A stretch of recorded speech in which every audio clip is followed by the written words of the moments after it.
Well, welcome everyone to the second day of Transforming the Teaching and Learning Environment virtual conference. I'm Bob Ailes. I'm your moderator.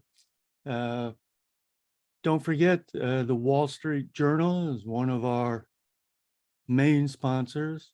And today at noon Central, they have a workshop, and they do also again tomorrow and Thursday. Then they've got another question and answer session on Friday. I tell you, I learned that they have a cornucopia of resources for higher education. So I know I would appreciate you at least just check it out for a few minutes. Uh, the session today is the changing world of academic libraries, competencies for online instruction, which just happens to be the title of the slide too. So it's a nice coincidence. We have with us Dr. Rebecca Peacock, who's an instructional designer working with the online MBA program at Boise State. And she's a former academic librarian. And so, Rebecca, let me turn it over to you. Awesome. Thank you so much, Bob. I'm really excited to be here with you all sharing this presentation. This was actually my dissertation, and so it's always exciting to talk about the thing that you put so much of your life into. As Bob said, I was an academic librarian. I'm not currently practicing libraries, but it is my passion place and kind of my academic home, you can say. So they're all very dear and near to my heart. If you could just take a moment and put in the chat where you work and what you do, I can kind of get an idea of if we have other librarians here in the session today, or if you come from other academic departments or other places in higher ed or beyond, that would be awesome.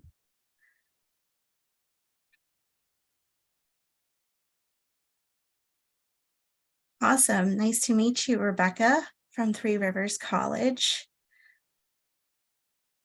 Sociology is a fun program to work with. You always have interesting questions from students and research problems.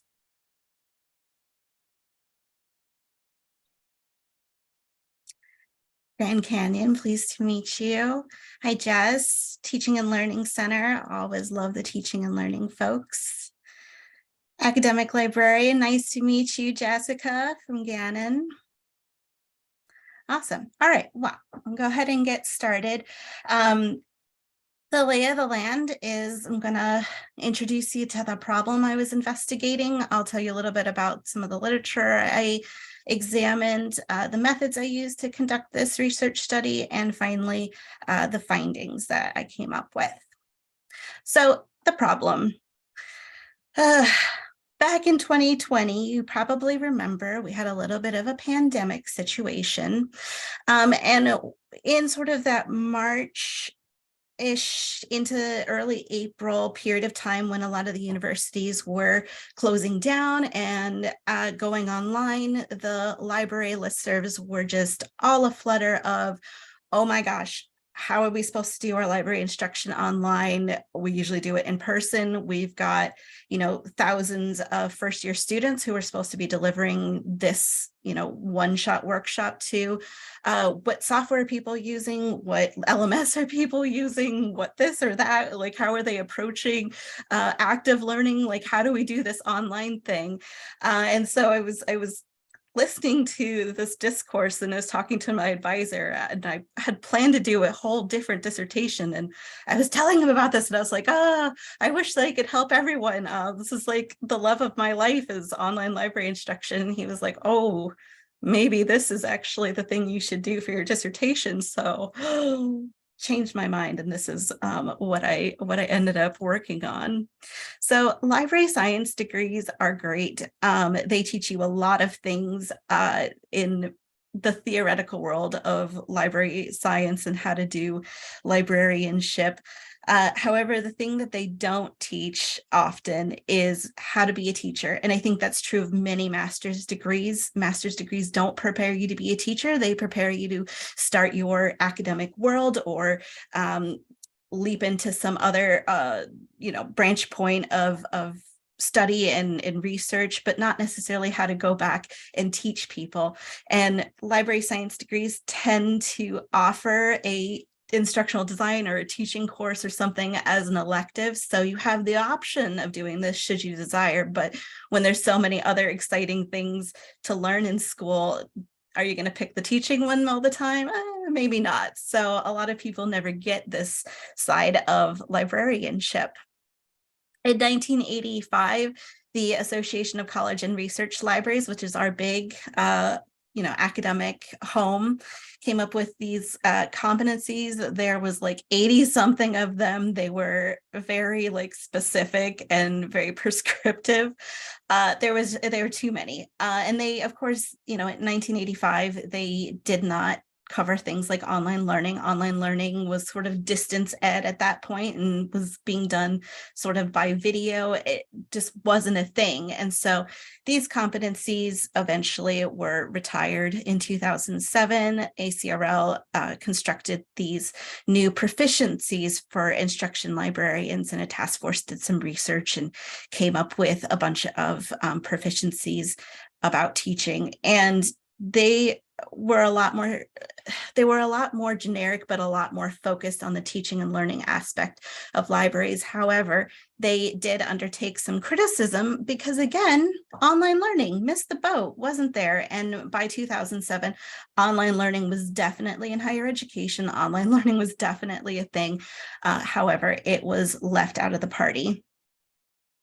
So in 2017, ACRL again went back to the table, got some researchers together, and they came up with a new plan. And this plan was to create these broad scope recommendations. And so people could kind of pick and choose how to synthesize and take on these sort of abstract recommendations that people could use. But again, not competencies. You couldn't look at a list and be like, okay, I need to learn how to do X, Y, and Z. It's kind of like, well, I need to learn how to, be a designer of instruction in some way, or I need to learn how to speak in front of students, and just very, very broad. It's hard to go forward and make a life plan when you don't know exactly where to go. So this document is called Roles and Strengths of Teaching Librarians, and it's really great in terms of abstract academic sort of language, but not great in terms of figuring out what you want to do. So my research questions ended up being, what specific knowledge, skills, and attitudes do academic librarians need in order to be successful in providing online instruction?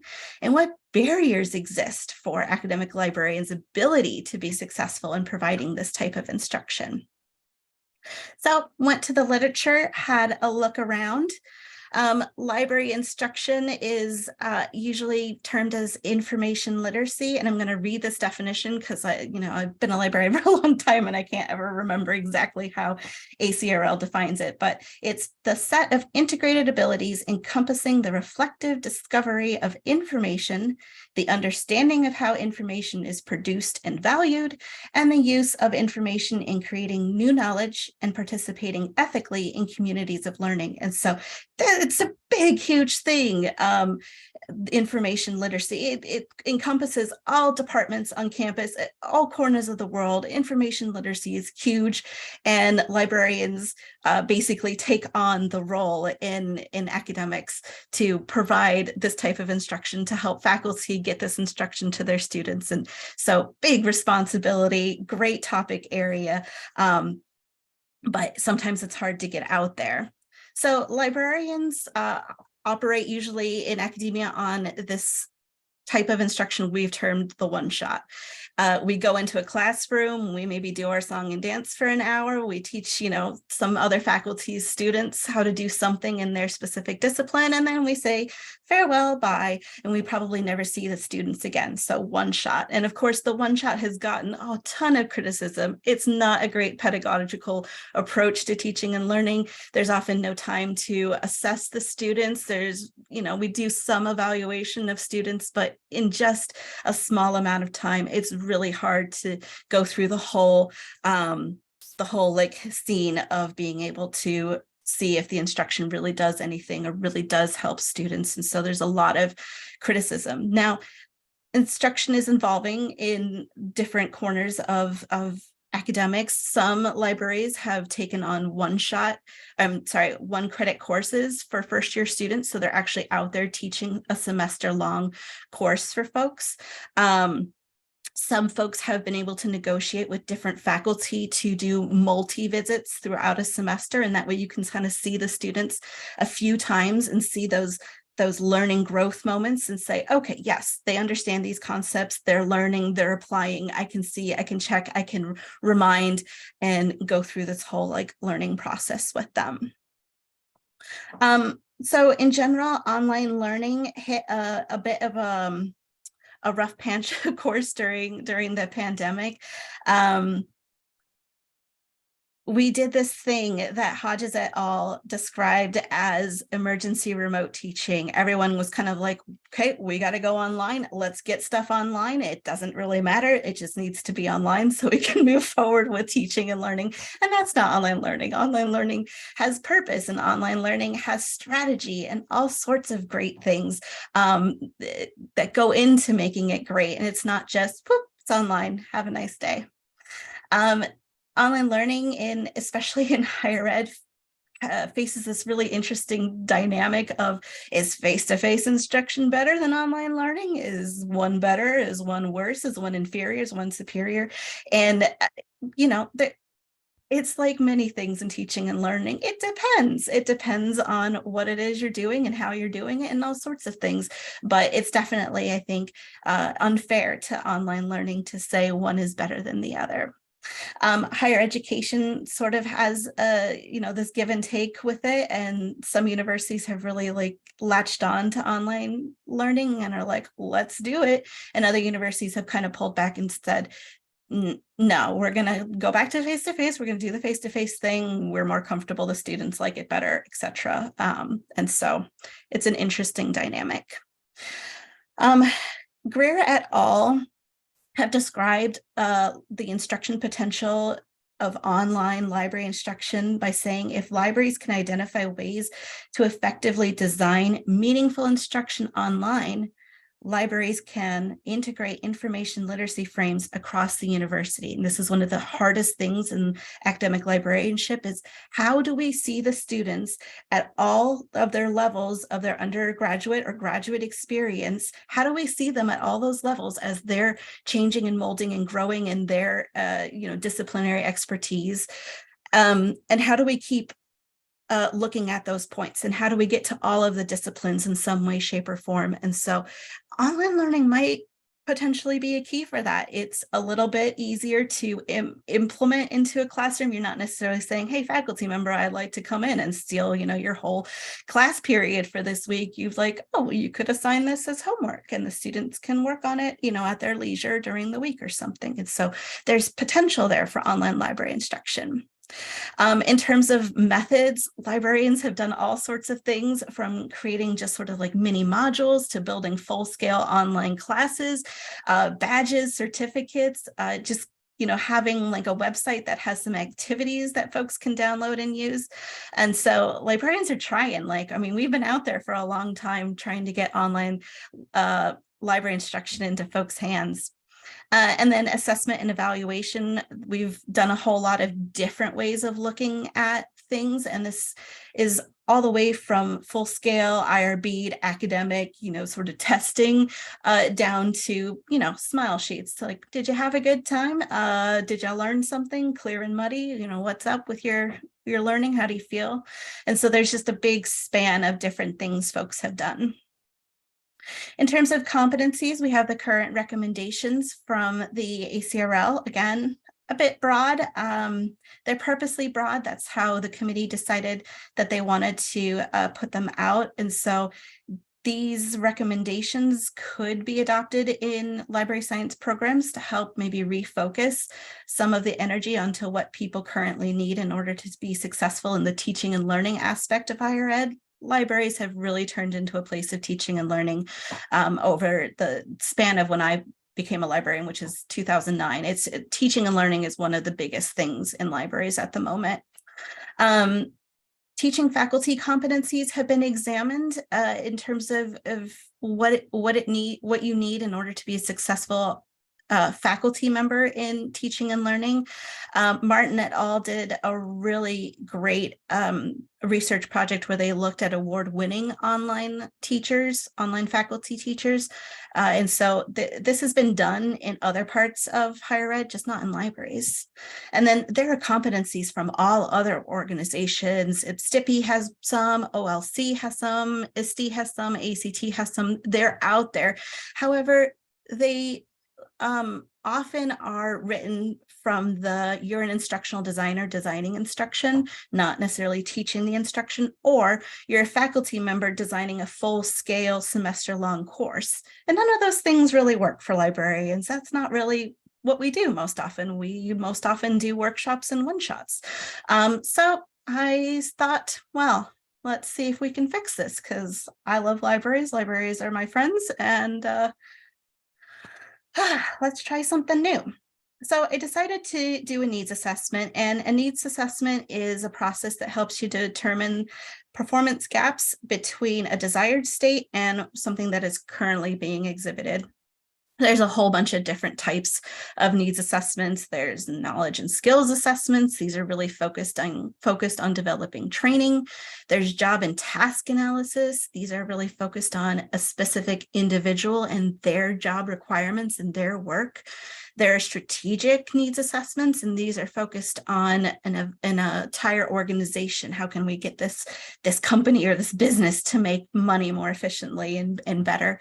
And then there's competency-based needs assessments, and these are looking at exemplary performance in a job. And from the intro slide, you probably guessed already which one I selected, and I did indeed select a competency-based needs assessment. Competency-based needs assessments are really great when management is trying to get job competencies so they can use them for training and evaluation purposes. They're great when you're trying to create like a template for a job. So we want all librarians who are in the teaching and learning public services unit, they should have these set of competencies, and this is what we're going to use to help create their professional development plans and goals. And then when professional groups want to align a job across many organizations, across cultures and countries, how can we try and create sort of a standard that can weave through all of these different areas? I use McLagan's definition of competency, which is a combination of knowledge, skills, and attitudes all together that kind of creates a competency. And I use Gupta et al.'s steps for a competency-based needs assessment. First, you got to find high performers or experts. These are people who know the ins and outs of the particular job. They know how to do it. They have the education, the performance. They're at the top of the pile. And so you work with them as the experts to figure out what it is that they do so well and figure out how you can transform that into something for someone else. You analyze that data for themes. You build a competency model. So you pull out the competencies from that list. You do a gap analysis. So you look at other job performers in the rest of the field and say, all right, so this is what we desire. This is what they're doing. All right, so how are we going to get from point A to point B and get these people to a specific level of competency? And then you create an implementation plan, and that's how you're going to say, hey, library schools, maybe you want to implement this type of teaching and learning, or hey, academic libraries, these are the things people need to know how to do. How are you going to support them because they didn't get it in library school? So methodology, I had to find some experts to interview, and so I did qualitative semi-structured interviews with them. These folks were all people who held academic library positions that were in online teaching and learning, instructional design librarian, e-learning librarian, anything that was a teaching librarian role where they had responsibility in an online aspect of it, not just teaching, online aspect. In addition, they needed to hold a master's degree or higher in a relevant field, such as instructional design, instructional technology, curriculum, something that would put them sort of in a higher level of understanding of theory and research as well as practice.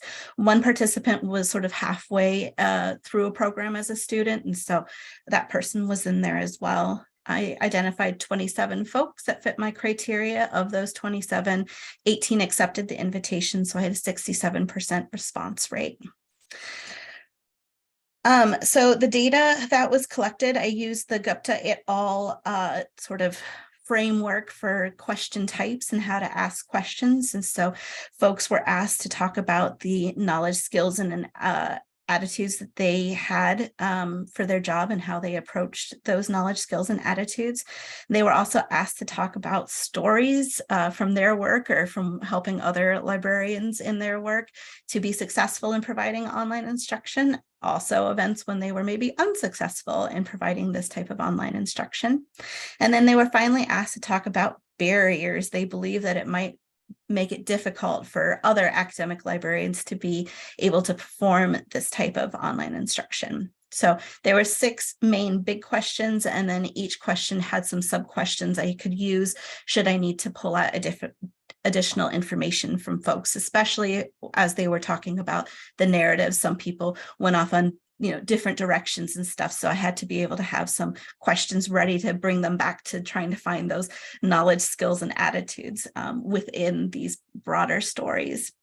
I did the interviews over Zoom because I was interviewing people all over the country, and I used the live transcription feature for Zoom, and then my ears and my little fingers to clean those up and get them in a great format. And all of these interviews lasted about 40 to 70 minutes. Some people really loved talking, and some people were very succinct and got to the point, and both cases were amazing. I used NVivo software to do a round of NVivo coding. And so I was capturing words and phrases that the experts were using and trying to distill those out of these big, huge interview transcripts that I had. I did another cycle of coding from here, trying to get those sub-themes organized into larger, bigger themes. I got to a point where I had large themes that I felt really good about, and I still had a ton of little themes. So I ended up doing some code weaving at that point. And Saldana describes code weaving as a process of turning these key terms and phrases into a usable narrative format. And this was great because I needed to write these into competencies and not just phrases at some point. And so I used Saldana's process for code weaving at that point to get things where they needed to be. After I did that, I ended up needing to do some member checking with folks. This was, really important for validation purposes. And so there was a couple areas that we had to do some triangulation where one of the experts took a look at the competencies I had sent and said, I don't think that that's actually what works, or I don't think that's the right word, or that doesn't seem quite right. And so then I would kind of work between some of them who also felt the same way to kind of figure out the best word. And then I would send that back out to the whole group and get consensus on those different sorts of words. 16 of the folks provided feedback, and it just happened that was the timing, and 2 people just weren't able to really get back, but I felt like 16 out of 18 was good. Looking at the barriers was a lot easier. People spoke very specifically, very directly about the barriers that they thought were going to be an issue for people becoming expert or becoming proficient in or competent in online teaching and learning in libraries. And so those required a lot less work. The competencies did take a little bit of extra wordsmithing and playing with. So I hope your appetites are now whetted and you're excited to see competencies and see what my experts came up with in our big process here. So the first big category is designing online instruction. I doubt you all are amazed to see that that's a category, but that was one of the categories. And so using a systematic instructional design process, and this is where like theory comes in, you use some process for designing your instruction. Integrating learning theory into your design, using principles of multimedia learning. And so you can see like some of my folks have subscribed to the Clark and Mayer principles of learning. Universal design for learning. There were a lot of folks who talked about issues of diversity, equity, inclusion, and using UDL as one of their methods for working to make sure that the online instruction was available to all people, no matter what. Adapting face-to-face instruction to online and integrating library instruction best practices. 5, the adapt face-to-face instruction. That was one that we did a whole bunch of triangulation on. At first, I had the word convert. And so this idea is being able to say, okay, I had this thing that we did face-to-face, how can I make it online? And some of the experts said convert isn't really what we think is the right word, because you're not converting, you're changing it in order to make it work online in a better way. And so I suggested, what about adapt? And they were like, yes, adapt makes sense, because you're not just putting it online, you're changing it so that it makes sense in that online space. The library instruction best practices wasn't something I would have hypothesized to see, but it makes sense. Librarians are amazing practitioner researchers. They do so much looking at their instruction. They really want to do a good job. And so there's actually a whole bunch of research out there in the library practitioner world that you can sort of lean on people's past experiences and say, okay, well, that didn't work there. How can we try and tweak it a bit and try it here and see if it works a little better. So those are a great thing about libraries, is librarians love to ask questions and try new things. Teaching in online environments, again, pretty straightforward. Can you deliver an asynchronous instruction? Can you deliver synchronous instruction? What about hybrid instruction where you're in a classroom and you got people online? How can you do that? And then use a community of inquiry framework. And this is one that actually ended up being a like a reverse accordion, like we pushed it together. I had a whole bunch of these ideas about social dynamics in the classroom and teacher presence and getting students to make cognitive connections during instruction. And I was like, oh my gosh, I don't want to make a separate competency for all of these. What can I do? So I was talking to one of my colleagues in Kentucky and sort of describing these to her. And she was like, Rebecca, that's the community of inquiry framework, silly girl. And she's right, it is. It's exactly the community of inquiry framework. And this was proposed by Garrison, Anderson, and Archer. And it combines the concept of social presence, teaching presence, and cognitive presence into an overall educational experience. And so that felt so good, being able to just smash those all down into one thing that people would need to consider and look at. Learning technology, like it or not, online teaching and learning requires the use of many technologies. And so we had a lot of conversation about this. And my goal was to never say, you need to know how to use Canvas or you need to learn how to use Camtasia. I didn't want to name any specific tools that would eventually become obsolete. So my goal really was to try and keep everything big and broad and loose so that people could use them into the future and adapt to whatever was available. And so people should know how to use web-based instructional materials, available campus technology. How can we leverage the things we actually have? Most academic libraries are not rich. And so being able to use what you have available and what the students have available to them is often a really good shout. Considering digital accessibility guidelines, consult learner analytics for course evaluation. Learner analytics is one of those kind of tiptoe concepts in teaching and learning. But I think it's important to know that they are there and they are available, and you can use them to look at how the students are doing and how the students are performing, especially if your content is available through an LMS or other software that's collecting how the users are engaging with the content information. And then selecting technology to fit the instructional goals of the learners. I had a couple stories that really fit this particular competency. And one was someone had another librarian come and ask them what cool tool should they use to do journals with students online, like what could they possibly use, and the expert was like, just use a Google Doc, have them make a Google Doc and share it with you, and they can use that as their journal. They already use Google Docs every day for class and schoolwork. Why would we have them try and make an account and use something different? It just creates more work and more layers and more confusion when we have an easy solution. And so trying to find the technology that's going to get the goals done and also make sure that the students' needs are also being met.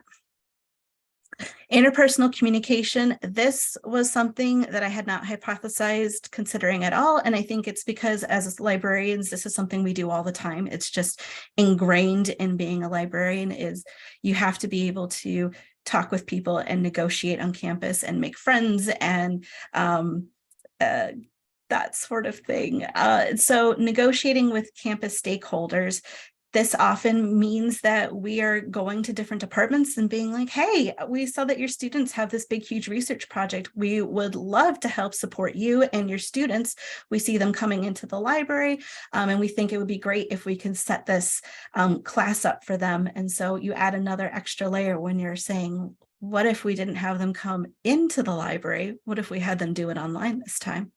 And so there's some negotiation there.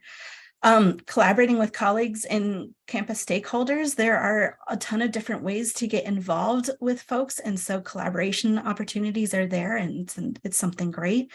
And then using campus support networks and units. Sorry, one moment. Campus support networks are there for libraries to use. Librarians, I think, often feel like they should be self-sufficient and they should get things done themselves. But hey, it is okay to say, I don't know how to get access to the LMS. I would love to make a course and I don't know how to do it. And it's fine to call the campus technology folks and be like, help me. And so being able to leverage those folks, your eCampus, your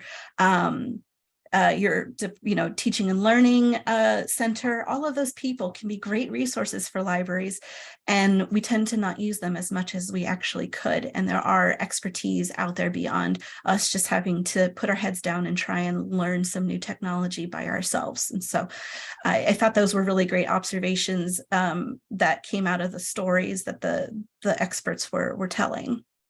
And the last one is the attitudes. This one was so hard. I spent so much time pondering attitudes, and I think it's because attitudes are in that affective domain. They're super duper abstract. They're out there. And so trying to find the right words and the right ways of describing things was difficult. I saw a whole bunch of people talking about the need for flexibility and adaptability and being okay with failure and using failure as a learning experience and not being drugged down by that. And I was familiar with growth mindset in sort of terminology, but one person had mentioned it specifically. And so when I actually went and looked at Carol Dweck's work, I realized that, oh, okay, all of these attitudes actually I can just whoop right into growth mindset. And I was, grateful that I had that term already pulled out in Vivo, and I could just attach everything to it, and it fits so perfectly. Having a learner-centered philosophy, it's about the learner. It's not about you as a teacher. Having an open mind regarding online learning. If you're thinking real negative about online learning and you don't think it's worthwhile and you think it's not good, or you think it's a waste of time, if you have a negative attitude with online learning, you're not going to have a fun time. You're not going to do well at it. it's not great. So if you have an open mind and you go into it as this is something new I'm going to try, and that really can change how you feel about something and frame something. Have a forward thinking mentality. Someone described a story of how they were using this really hard, complicated software to build a library orientation for first year students. And in that process, they realized that they were the only person in the library who knew how to use it. And a couple years later, when it needed to be updated, she had moved on and they had to contact her to say, how do we fix this? So being able to think ahead, like, is this technology stable for a long time, or is this going to go away and it's going to create a burden on myself and my colleagues moving forward? Viewing technology as a tool. Technology isn't the end all to be all in online teaching and learning. It's there to help, it's there to support, and not getting too drugged down into technology as, the thing that you have to choose the biggest, prettiest, nicest thing out there. It's a tool, and you pick the best one for the students. And then being empathetic. I think we all know as teaching and learning folks, empathy is super important in how we work with folks. Okay, so barriers. Attitudes towards online library instruction. If faculty around campus don't think library instruction is very important for their discipline or for their students, it's going to make it difficult for you to get in their classroom anyway and to start proposing any sort of teaching and learning. And so attitudes towards library instruction on campus is an actual barrier to any type of library instruction. Attitudes toward online learning. Again, if folks think online learning is inferior to face-to-face instruction, if you are trying to do something online, it's going to make it difficult if the pervasive campus attitude is negative. Job preparation. Again, librarians are somewhat expected to learn how to do most of these things on the job when they are hired.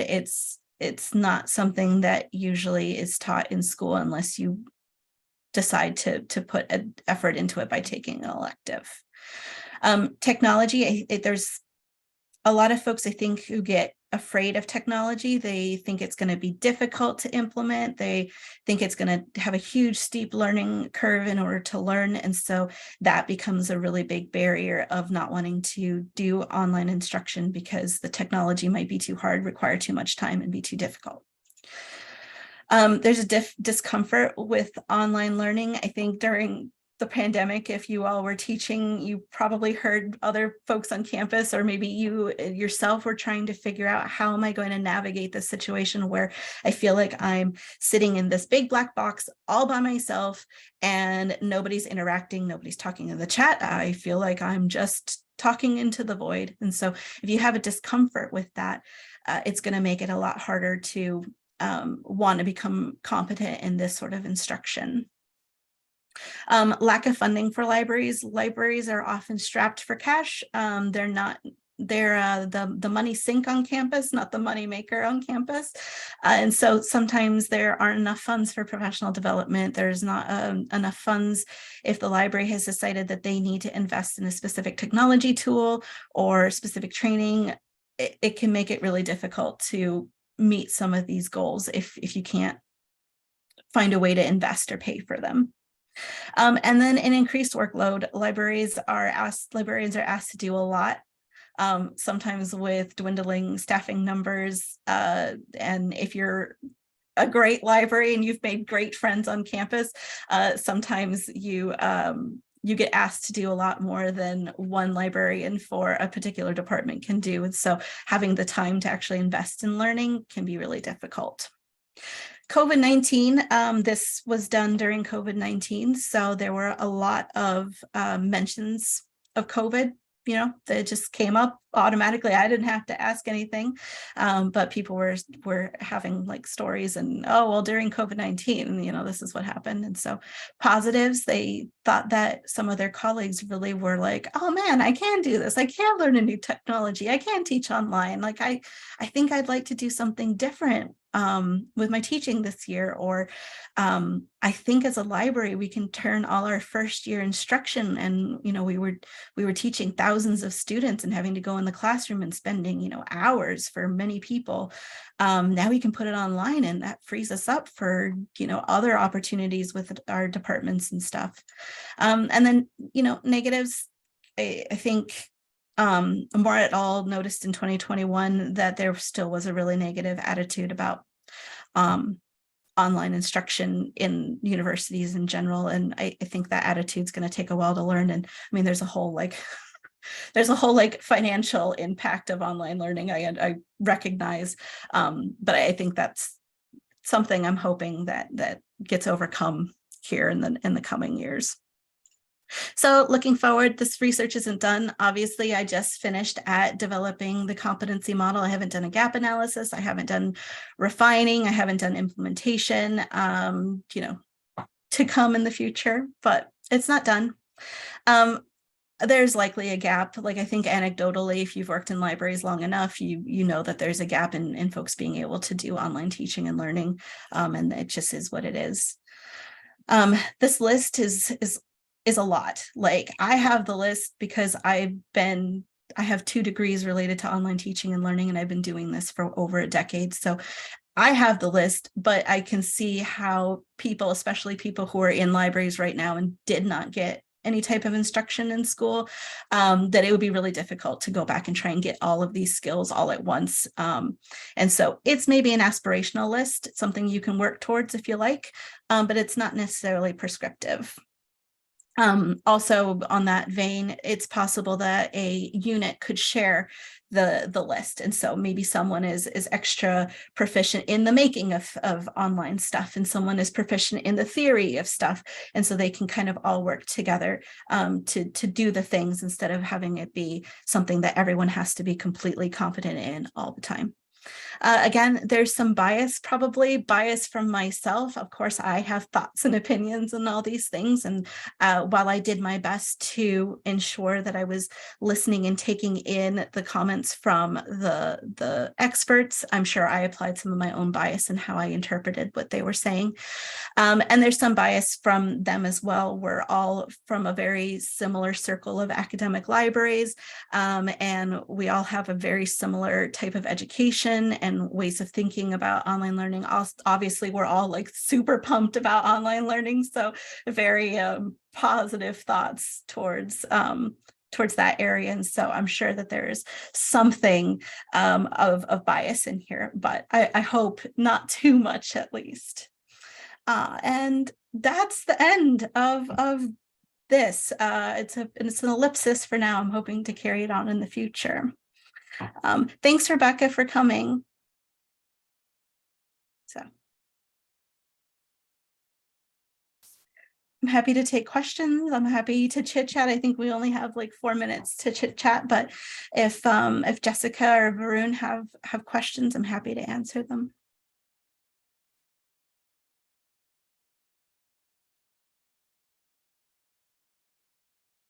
It is true, the point you made early on about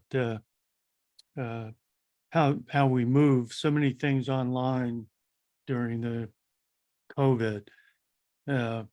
I know for here in Northeastern State, happened to be we had spring break, and then we took another week off. Yeah. But we had 2 weeks to put all of our classes on. Yeah, of course, the ones already online, fine. We Yeah. had some people, some faculty who had some experience, but we had all these faculty who had no experience teaching online.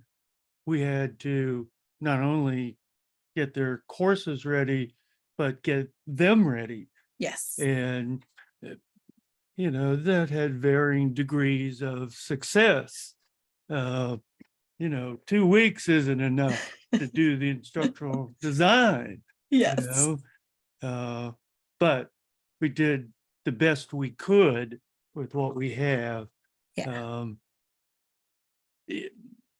Ideally, at least on my soapbox, all faculty should receive these skills for the day that they will teach online. I mean, really, everybody needs that skill set, whether they're going to use it right away or not. Yeah. The skills apply to more than just total online courses. There may be Yes. just components online with a face-to-face course. You need the skill set. And we haven't reached that point where all faculty have the skills developed. Yeah. That's where we need to head, because I talk about education 360. Yes. Ideally, you're going to have components or platforms or delivery methods combining, and to get there, faculty need the skills. And Yeah. initially it's not as efficient, but as you do it, like anything, you get better at it. Anyway, that's my 2 cents. Yes. Someday it's my dream that everyone will be comfortable and receptive of the balance and the type of ease I think that online learning sometimes has. Like, if you can go to a huge big school and you don't have to spend the extra money for room and board in a town like Ann Arbor or something like that, you save some money and you're able to still go online. And if you put time and effort into building those relationships online, you can have the same social experience. It's different, but you can have a social experience even from far. So Yeah, you use the words I use, where it's different, not necessarily good or bad. It can be bad, just like a face-to-face class can be bad. yeah. It depends on other things, but it just isn't inherently one way or the other. So Thanks again, Bob, for inviting me to come talk. I love this topic, so it's always an honor. I'm glad you're here. Glad you're able to do it, and feel free to join any other sessions we Will go on. do. So Will good do. I luck will and see you thanks. around. Take care. Have a good rest of the day. See ya.